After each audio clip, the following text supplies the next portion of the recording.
Do you live on the moon, bruh?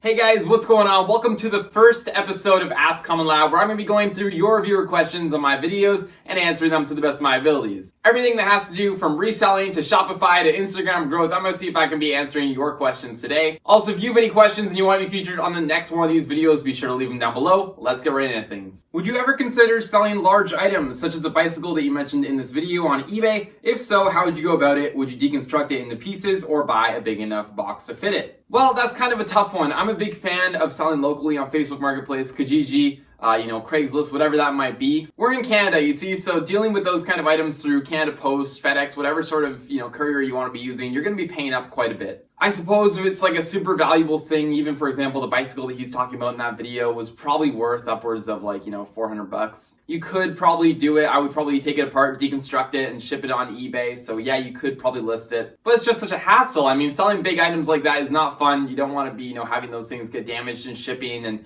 having to pay the extra freight charges or whatever it might be since it's an oversized item. I would probably stick to selling things like that locally. However, there's no reason why I suppose you couldn't go and sell items that big on eBay. Are the prices on price charting in Canadian or USD? If you don't know, price charting is the website that gives you the average selling price of every single video game out there. By default, the prices are all set on there in USD, but you can change it to Canadian. You can also add in the average shipping price and a whole bunch of different things. But by default, they're in USD. What has been your experience with mailing bubble mailers, example 6x10 inch, as letter mail to the US and other countries? So the answer to that is that it really depends. I aim to ship using letter mail to the US and other countries basically anytime I can. Even though you don't get tracking and it takes a little bit longer, it's oftentimes way cheaper than sending it as a parcel. That being said, though, there are a lot of cases, especially I find in the Middle East and Asia when shipping there, that you can actually get a cheaper price as a parcel than you can as shipping for letter mail. Especially if you're over that 100-gram mark, you're already spending like 11 something, you can definitely get parcels going out that way, even in Europe for $5 or $6. So it depends. I mean, it ultimately saves you a customs form and definitely saves some time.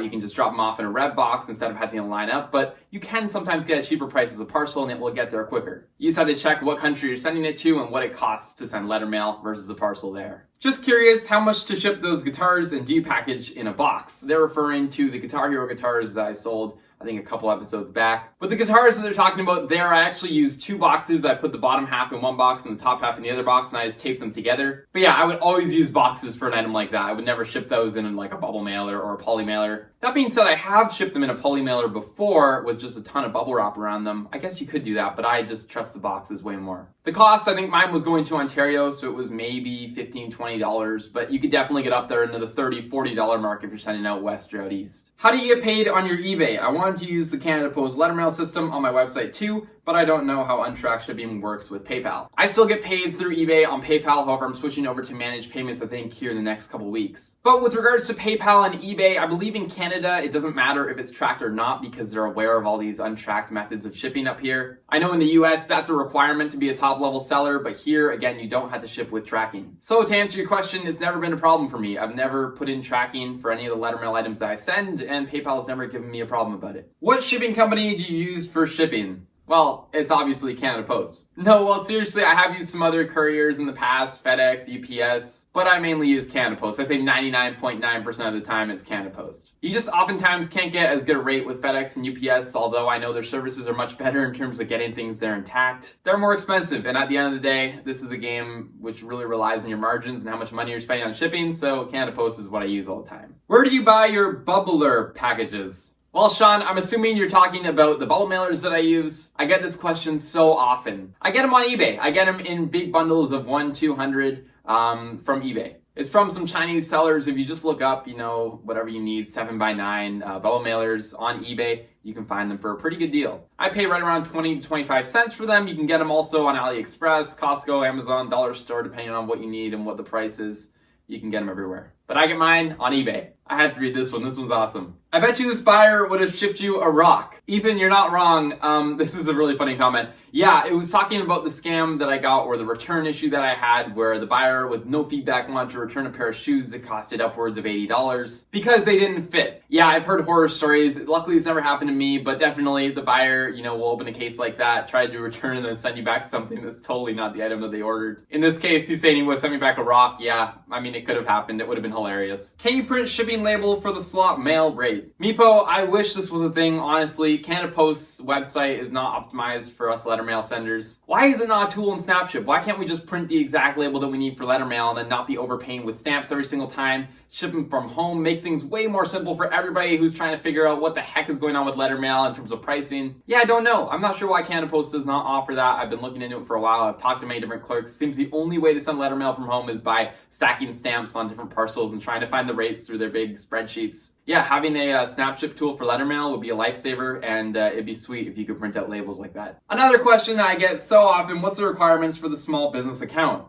Jay, I'm assuming you're referring to the Canada Post small business account, and the answer is there's no requirements in terms of having a legal business set up. You just go to their website, you enter your business name that you're operating under, all the information that they ask for, and then you can get your card mailed to you. And that will give you access to all the different business shipping tools on the Canada Post website, as well as discounts on all your postal rates, cheaper expedited parcels. I think they lower those down to the regular mail prices. Definitely worth getting, and there's no requirements to get it. Is the concept best to start on a video game niche store, or will it work the same on a store that is listed in a variety of categories? Top Pro Picks, this is a great question that I think a lot of sellers get confused about. A niche store is definitely not required and will not decrease sales if you have more than one category listed on your store. So if you're looking to sell video games and vintage electronics and clothing, you can definitely do it all under one store. Now there is one benefit to having a niche store, and sort of the reason why I have a store that's separate from my other stores. And that's because when a buyer comes along and you have an eBay store set up, they can go to your store and shop for other games or things that they might be looking for in that same niche, find them much easier, and possibly put through a multi-quantity order. It happens more than you think. It's definitely, a benefit of having a niche store,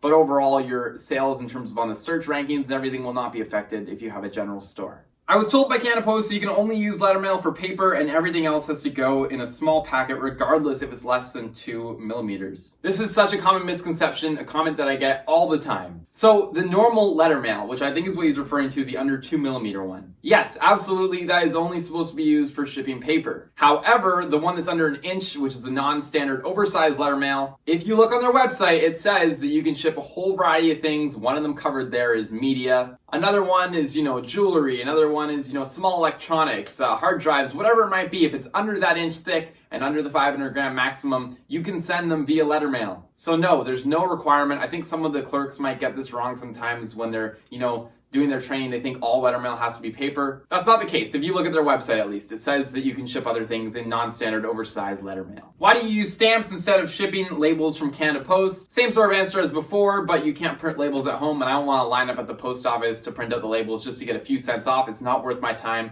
So I use stamps for my letter mail, and I just sort of overprice them a little bit using a combination of stamps, and I get the best deal on my letter mail that way. I pay a little more, I charge the buyers a little bit more, it's a few cents different, and it saves so much time, so it's worth it. Guys, I think I'm gonna wrap up today's video there. Hopefully I was able to answer some of your questions. If I didn't answer a question that you wanna have answered, be sure to leave it down below in the comments of this video. I will be going through these all and making a follow-up video here in the next couple weeks, doing the same sort of thing. If you guys enjoyed this style of content and want to see more videos like it, be sure to leave a like on this one. And yeah, subscribe to the channel if you're new. I had a lot of fun doing this. We'll definitely be sure to do it again. I'll see you all in the next video.